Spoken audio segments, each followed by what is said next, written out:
Hello everyone, आज हम JMI study point में चैप्टर 3 पढ़ेंगे हिंदी मीडियम में। खिलजी वंश। खिलजी वंश का उदय और महत्व। अलाउद्दीन खिलजी का विजय अभियान, यानी कि कहाँ कहाँ उसने जीत हासिल की। दिल्ली में आर्थिक और प्रशासनिक सुधार। खिलजी वंश का उदय और महत्व ये है। पहले इंट्रो देख लेते हैं। भारत के पूर्वी प्रदेश पर तुर्कों की सफलता का श्रेय मोहम्मद बख्तियार खिलजी को जाता है। मलिक इज़ुद्दीन मोहम्मद बख्तियार खिलजी गरमसीर का रहने वाला था। वो नौकरी की तलाश में भारत आया। दिल्ली में अब वो सैन्य विभाग के प्रमुख के सामने नौकरी के लिए उपस्थित हुआ, पर वो उसकी कुरूपता के कारण, यानी कि उसके थोड़े से बेकार चेहरे के वजह से उसे किसी ने नौकरी पर नहीं रखा। उसके बाद वह बदायूं पहुंच गया। बदायूं के मुख्ता सिपह सलार हिज़्बुद्दीन हसन अदीब ने उसे अपनी सेवा में ले लिया। बाद में वो बनारस और अवध डिवीज़न के सेना में मलिक हसामुद्दीन से मिला। बख्तियार की वीरता से प्रभाव में आकर खुश होकर हुसामुद्दीन ने उसे भागवत और भीवली की एकता प्रदान की। अब वो निकट के क्षेत्रों पर छापा मारने का बख्तियार का अड्डा बन गया। बख्तियार ने अपनी आक्रामकता और सूझबूझ से अपनी शक्ति और संसाधनों पर बेतहाशा वृद्धि की। धीरे धीरे उसने अपनी ख्याति फैलाया। भारी संख्या में खिलजी उसकी सेवा में आने लगा। ऐबक ने भी उसकी उपलब्धियों के कारण उसे सम्मानित किया। अपेक्षित शक्ति एकत्रित कर बख्तियार ने बिहार की ओर प्रस्थान किया। अब इस इकाई में, इस चैप्टर में हम खिलजी के बारे में पढ़ेंगे। आप सोच रहे होंगे बख्तियार खिलजी का फिर क्या हुआ। बख्तियार खिलजी कुतुबुद्दीन ऐबक का गुलाम ज़रूर था, पर उसने खिलजी वंश की नींव नहीं रखी थी। 15वीं शताब्दी। खिलजी वंश का उदय और इम्पोर्टेंस क्या है ये देखते हैं। 15वीं शताब्दी के तिब्बती इतिहासकार तारानाथ के अकॉर्डिंग बख्तियार ने पूर्व के भारत में विक्रमशिला और नालंदा पर अधिकार कर लिया। मैंने पहले भी पढ़ाया होगा कि नालंदा जो थी वो फर्स्ट यूनिवर्सिटी थी भारत की, जिसे बख्तियार खिलजी ने पूरी तरह से धन और उन सब चीज़ों के आक्रमण के लिए, लूटपाट के लिए धन लूटा और उस यूनिवर्सिटी पर हमला किया और पूरी तरह से एक तरह से डैमेज कर दिया, नष्ट कर दिया। बख्तियार खिलजी की उपलब्धि से अन्य तुर्क सेनाधिकारी उससे ईर्ष्या करने लगे और एक बार उसे एक हाथी से युद्ध करने को विवश होना पड़ा। बख्तियार के वज्र के एक ही आघात से हाथी युद्ध भूमि छोड़कर भाग गया। यानी बख्तियार खिलजी इतना पावरफुल सैनिक था कि उसकी वाहवाही करता था ऐबक। बिहार में अपना प्रभाव बढ़ाता हुआ बख्तियार खिलजी ने साम्राज्य की सीमा तक पहुंचा और शासक राय लखमिया से कुछ ज्योतिषों ने कहा कि ये देश तुर्कों के अधिकार में चला जाएगा। इस भविष्यवाणी से सेन साम्राज्य की राजधानी नादिया खाली हो गई। वहाँ के अधिकांश लोग नगर छोड़कर चले गए और राय लखमिया नगर छोड़कर जाने के पक्ष में नहीं था। प्रमाण बताते हैं, यानी कि कुछ सबूत बताते हैं कि 1203 में उसने आने वाली विपत्तियों को दूर करने के लिए एक महान अनुष्ठान करवाया। लेकिन यहाँ पर फल ये निकला कि दूसरे दिन बख्तियार नादिया के सम्मुख उपस्थित हुआ, उसके सामने आ गया। नादिया जो राजा था उसके सामने बख्तियार खिलजी आया। उसने थके हारे और अंधविश्वास से ग्रस्त नादिया पर बड़ी आसानी से अधिकार कर लिया और उसने वहाँ अपना शासन शुरू कर दिया। बख्तियार खिलजी ने मुइजुद्दीन का अंतिम भारतीय अभियान और उसकी हत्या। ये गुलाम वंश का मुइजुद्दीन की विफलता का दौर था। मुइजुद्दीन भी एक गुलाम वंश का एक सैनिक ही था जो भारत में कई अभियान किए उसने कुतुबुद्दीन ऐबक के कहने पर। खुद के युद्ध में पराजय के बाद मुइजुद्दीन के प्रति विद्रोही चिंगारी फूटने लगी। लाहौर गजनी मार्ग के खोखरों ने भी विद्रोह का झंडा बुलंद कर दिया और खोखरों का दमन करने के लिए स्वयं भारत की ओर बढ़ा। उसने खोखरों को पराजित किया और गजनी की ओर बढ़ गया। रास्ते में वो सिंधु नदी के किनारे दमयक नायक स्थान पर रुका और नदी के किनारे ही एक हरे भरे स्थान पर अपना शिविर बनाया। जिस वक्त का वो समय शाम का वक्त था, नमाज पढ़ रहा था। वो कुछ हत्यारे छिपकर तंबू में बैठे थे, शिविर में घुस गए और उसकी हत्या कर दी। किसकी? मुइजुद्दीन की। ये 1206 से 6 की 15 मार्च की तारीख थी जब इसकी डेथ हुई। मुइजुद्दीन का चरित्र जो था वो दो विशेषताएं थी, दो स्पेशलिटी थी उसकी बिहेवियर की। उद्देश्य ये था, उसका उद्देश्य बहुत ही मजबूत था। दूसरे, वो राजनीतिक और सामरिक परिस्थिति सिचुएशन का सटीक आकलन करता था, बहुत अच्छे से समझता था सिचुएशन को। अपनी पराजय के कारण वो विश्लेषण करते समय परिस्थितियों के अनुसार नीतियों में परिवर्तन करने के मामले में उसकी कोई यूँ समझो कि कोई मुकाबला ही नहीं था मुइजुद्दीन का। इसके बाद अलाउद्दीन खिलजी का विजय अभियान देखते हैं। खिलजी वंश। अब खिलजी वंश का शासनकाल जो था 1290 से 1300 ईस्वी तक था। 1300 ईस्वी के दौरान दिल्ली सल्तनत की सामाजिक, आर्थिक और प्रशासनिक संरचना में महत्वपूर्ण परिवर्तन हुए। शाइस्ता खां जलालुद्दीन फिरोज खिलजी का जून 1290 ईस्वी में कैलूगढ़ी के राजमहल में सत्ता पर बैठने का महत्व केवल एक राजवंशीय परिवर्तन तक ही सीमित नहीं था। बलबन के 25 वर्ष पूर्व के राज्यारोहण के प्रतिकूल व एक युग का अंत था, क्योंकि मामलूक वंश के साथ साथ जातिवाद भी समाप्त हो गया था। साम्राज्य के विस्तार से कई अधिक एक नियोजित और सुदृढ़ प्रशासन के लिए नए दृष्टिकोण और नए समाज की ज़रूरत थी। खिलजी तुर्क ही थे, लेकिन वो निम्न स्तर के तुर्क थे। ऐसा कहा जाता है उनमें से कुछ मोहम्मद गजनवी और मोहम्मद गौरी के साथ सैनिक रूप में भारत आए थे। मध्य एशिया और अफ़गानिस्तान में उथल-पुथल के बाद इस जाति के अनेक लोग शरणार्थी बनकर भारत आए। इसके बाद हम देखते हैं कि जो अलाउद्दीन खिलजी जो था, जलालुद्दीन की हत्या करने के बाद वो राज्य पर स्थापना कर लेता है अपनी। इसको भी ब्रीफ में हम पढ़ेंगे अभी। अब उसके खिलाफ विद्रोह ना हो, अलाउद्दीन खिलजी के शासनकाल में लोग विद्रोह ना करें आसपास के पड़ोसी राज्य, उसके लिए उसने कई तरीके और तरकीबें अपनाई। विद्रोह के उन्मूलन और राज्य को सुदृढ़ता यानी मजबूती प्रदान करने के लिए, मजबूती बनाने के लिए अपने शासन में अलाउद्दीन खिलजी ने शासन को सुदृढ़ करने और विद्रोह के कुचलने के अग्रलिखित उपाय किए। जब्ती। पहला जब्ती। अलाउद्दीन ने संपत्ति को अपने कब्जा में ले लिया, यानी कि जितने भी बड़े बड़े साहूकार, व्यापारी, हिंदू साहूकार जो थे, इनके घरों में जो सोना था वो अपने कब्जे में ले लिया। अब वो नाम मात्र के लिए वो अमीर रहेगा और नाम मात्र के लिए उनके पास धन और सोना रह गया। दूसरा, गुप्तचर प्रणाली का संगठन।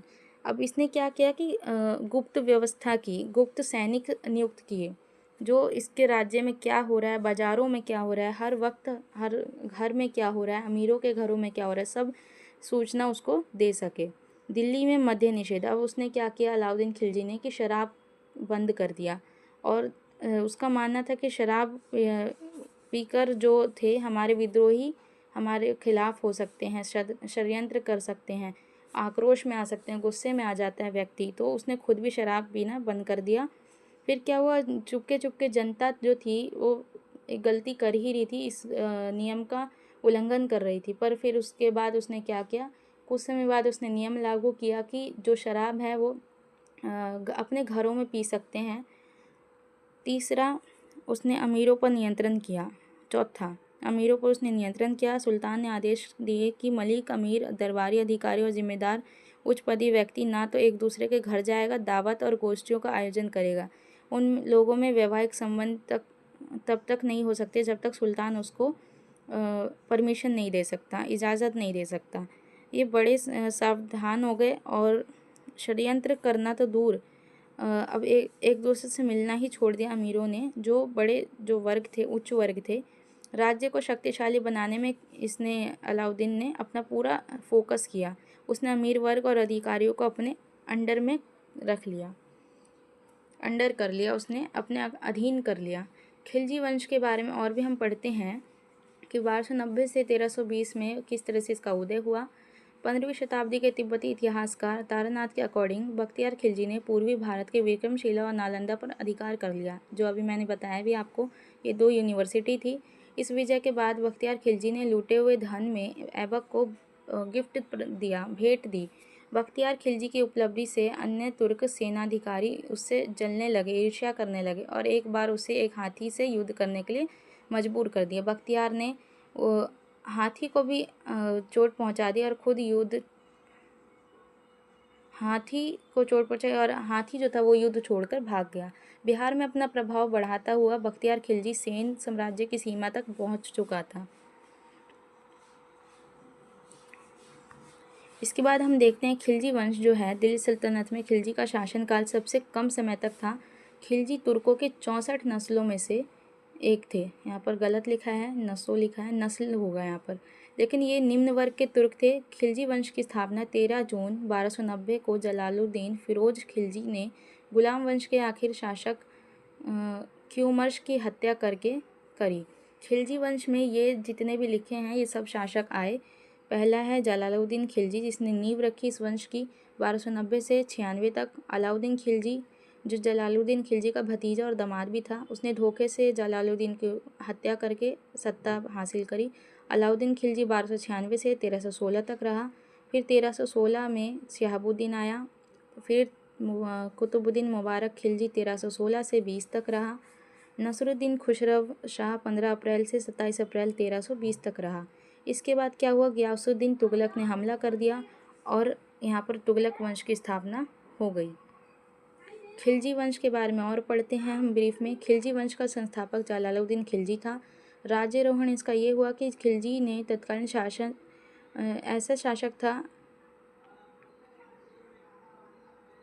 जिसने क्यूमर्श की हत्या कर 1290 में किलोखरी में स्वयं को सुल्तान घोषित किया। किलोखरी कैकुबाद के द्वारा बनाया गया एक महल था और किलोखरी को ही इसने अपनी राजधानी बनाया। जलालुद्दीन फिरोज खिलजी ने 70 वर्ष की उम्र में 13 जून 1290 को दिल्ली के राजगद्दी पर बैठा। जलालुद्दीन खिलजी का राज्याभिषेक कैकुबाद के द्वारा बनवाए गए महल किलोखरी महल में हुआ और उसने उसी को अपनी राजधानी बनाया। जलालुद्दीन के समय बहुत इम्पोर्टेंट जो घटनाएं थी वो ये हैं। मलिक छज्जू का विद्रोह हुआ 1290 में। रणथंबोर अभियान चलाया उसने 1291 में। मंगोलों ने आक्रमण किया पर उस पर जीत हासिल की इसने 1292 में। ये सब उसने अलाउद्दीन खिलजी की मदद से की थी, जो अलाउद्दीन खिलजी उसका भतीजा था। देवगिरी अभियान पर विजय उसने 1296 में। सुल्तान की हत्या जो हुई 1296 में कड़ा में अलाउद्दीन खिलजी ने हत्या कर दी। इससे पहले सिद्दी मौला को मृत्युदंड दे दिया था जलालुद्दीन ने क्योंकि उसकी हत्या के षड्यंत्र कर रहा था, वो साजिश रच रहा था राजा के खिलाफ। फिर क्या हुआ, यहाँ पर अलाउद्दीन खिलजी ने जलालुद्दीन को मार दिया और खुद सत्ता पर जीत हासिल की।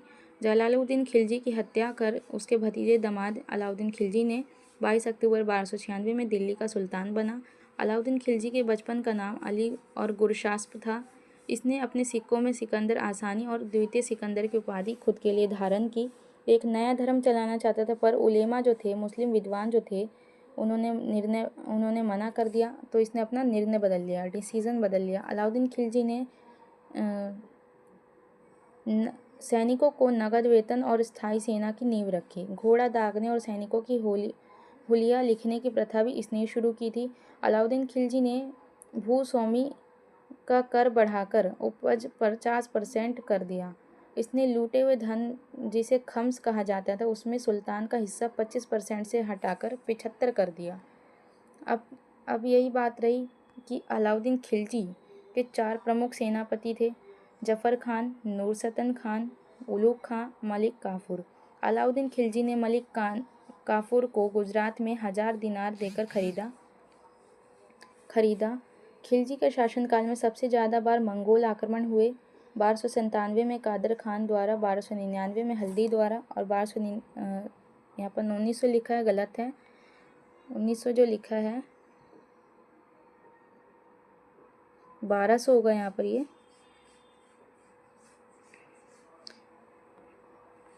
1299 में दिल्ली सल्तनत पर हमला हुआ। जफ़र खान अलाउद्दीन का सेनापति 1299 के युद्ध में मारा गया। 1303 में टैगी बेग और 1305 में अली बेग और टैगी बेग मंगोल आए, जिसको सेनापति मलिक काफूर ने हरा दिया। 1306 में भी कुबलम करके एक था, यहाँ पर कुमकुम गलत नाम लिखा है। कुबलम मंगोल ने आक्रमण किया, मलिक काफूर ने इनको भी हरा दिया। अब फिर क्या हुआ, 1301 में जो था अलाउद्दीन के खिलाफ विद्रोह हुआ। 3 विद्रोह हुए। पहला ताकत खान का, दूसरा उमर खां मंगू का विद्रोह और तीसरा हाजी मौला का विद्रोह हुआ। विद्रोह को ख़त्म करने के लिए, राज्य को मजबूत बनाने के लिए अलाउद्दीन ने कई उपाय भी किए, जो मैंने अभी बताया भी कि जब्ती कर ली, अमीरों के बड़े बड़े व्यापारियों का खजाना जब्त कर लिया, गुप्तचर की व्यवस्था की, दिल्ली के मध्य शराब बंद कर दिया और अमीरों पर नियंत्रण किया, अमीरों के घर अतिथि सत्कार और प्रोग्राम को समाप्त कर दिया, दिल्ली सल्तनत का विस्तार किया अब इसने, गुजरात, राजस्थान, मालवा, महाराष्ट्र और दक्षिण भारत प्रथम चरण, ये सब पर अलाउद्दीन खिलजी ने हमला किया और अपनी सत्ता स्थापित की। प्रशासन में सुधार किया। अलाउद्दीन ने अपने मित्रों से सलाह लिया और निष्कर्ष पर पहुंचा कि प्रशासन में कुछ कमी है जो मैंने लागू किए हैं, जैसे कुछ लोगों के पास ज़्यादा पैसे हैं, मद्यपान का ज़्यादा प्रयोग है, अमीरों का पारस्परिक मेल मिलाप और विवाह संबंध है, गुप्तचर विभाग की योग्यता की कमी है, तो मुझे ऐसा कुछ करना चाहिए जो मेरी सत्ता मजबूत हो सके। अलाउद्दीन खिलजी ने अब 4 अध्यादेश जारी किए। धन संपत्ति का अधिकार अमीरों से छीन लिया, मदिरा पान पर वही जो मैंने अभी वही बताया, वही चीज़ रिपीटेशन है कि उसने शराब बंद करवा दिया और सामाजिक समारोह पर रोक लगा दी, गुप्तचर विभाग मजबूत कर दिया और सैनिक सुधार किए। अलाउद्दीन के आर्थिक नीति देखते हैं। अर्थव्यवस्था जो थी राज्य की, वो सुधारने के लिए उसने मूल्य की कमी और सैनिकों को कम वेतन देकर विशाल संगठित सेना बनाई। राजस्व में वृद्धि के साधन यानी कि टैक्स बढ़ा दिया, बाजार का नियंत्रण किया, वस्तुओं का मूल्य खुद ही उसने डिसाइड किया, उसकी पूर्ति की, वस्तुओं का बंटवारा किया, वितरण किया और बाज़ारों में प्रबंधन किया, यानी कि एक डिसिप्लिन क्रिएट किया बाज़ार में। अलाउद्दीन ने बाजार नियंत्रण को अपनाया, बाज़ार को 3 हिस्से में बांट दिया। बाज़ार नीति ये थी कि उसने नियम और ना मानने वाले को दंड भी दिया और बाज़ार को 3 हिस्सों में बांट दिया। अब बाज़ार अलाउद्दीन के 3 मुख्य बाज़ार ये थे, खाद्यान्नों के लिए बाज़ार यानी कि अनाज के लिए, दूसरा बाज़ार सभी प्रकार के कपड़े और कीमती वस्तुओं के लिए जैसे चीनी, घी, तेल वगैरह वगैरह, तीसरा बाज़ार घोड़े और दासों और मवेशियों के लिए था। इन सभी बाज़ारों का नियंत्रण प्रशासन के अंतर्गत था। अलाउद्दीन के खाद्यान्नों के मूल्य को नियंत्रित करने के लिए उसने गाड़ी की भी व्यवस्था की, परिवहन की सुविधा की और नागरिकों के बीच उसकी व्यवस्था सही से हो रही है कि नहीं, ये भी देखने के लिए कई सैनिक नियुक्त किए। अलाउद्दीन ने दीवान की भी नियुक्ति की। अलाउद्दीन ने मोजे से लेकर सुई और सब्जियों, शोरबा, मिठाई के हर एक वस्तु की कीमत लगाने की कोशिश की, लेकिन इससे ये हुआ कि हर चीज़ तो पॉसिबल नहीं है। अब हर चीज़ को अपने कंट्रोल में लाना कैसे संभव है, तो कुछ ना कुछ लोग तो उल्लंघन करेंगे ही। उल्लंघन करने पर उसने बहुत ही कठोर दंड दिया। तो ये है अलाउद्दीन खिलजी का आर्थिक और बाजार सुधार। आई होप कि आपको ये हेल्पफुल लगा हो। Thank you.